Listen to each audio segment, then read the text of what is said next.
45 millimeters. That is the width of the Blancpain 50 Fathoms. It is no small watch.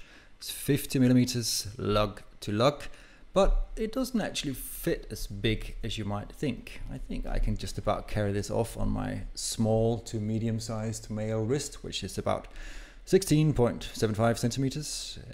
In inches, I think it's about 6.6. It's big, but you know, it's okay. It's not crazy. That's not my main gripe with this watch. Why did I buy it in the first place? Well, it's in many ways a very beautiful watch. The simplicity of the design, just the black and the slightly green hue of the hue in the bezel and on the dial is really beautiful, I think, and it's contrasted by that tiny bit of red on the tip of the second hand. Beautiful stuff, and it's a real classic in a sense. I'm not a Rolex person, and this diver is really stands out in the crowd. I think there's a real elegance about it in terms of its design and simplicity, and of course the build quality is exquisite. Everything is just of the highest quality, and you can see here, we can, on the open display case, you can see part of the movement, and everything is just done to really high standard. But there are a few issues with this, and I haven't been able to move beyond them after owning this watch for about a couple of months, and the watch is therefore now sold and will be shipped off in a couple of days. I sold it for about as much as I paid for it, so it hasn't cost me anything, this brief acquaintance.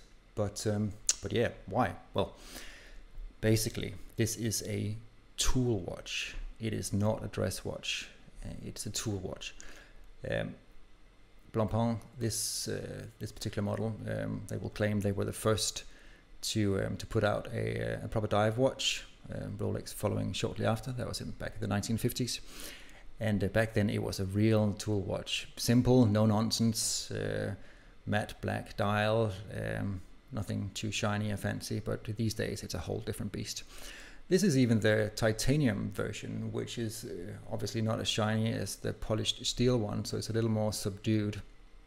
But we do have that sunburst dial, which I just think it should never find a home on a tool watch. It's way too bling. It's basically made this a pimped up tool watch, and that is my main gripe with it. But we also have white gold indices, which again, yeah, it's not for me. It's not a marriage that should have been made. It's a tool watch. It should be a little more simple, a little more rugged.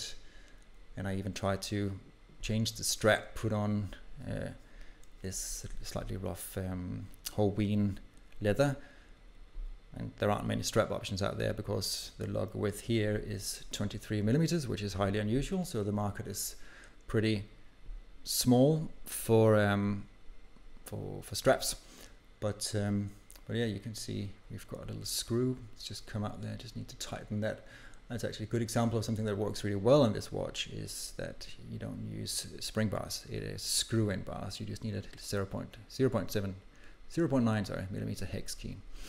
So yeah, but it all boils down to this.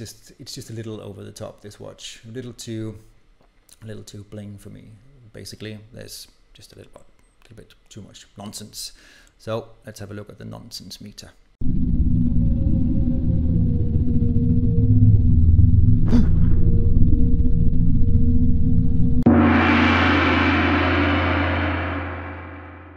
The 50 Fathoms. It's a beautifully designed watch. It is executed extremely well in terms of craftsmanship, but it's just a little too bling.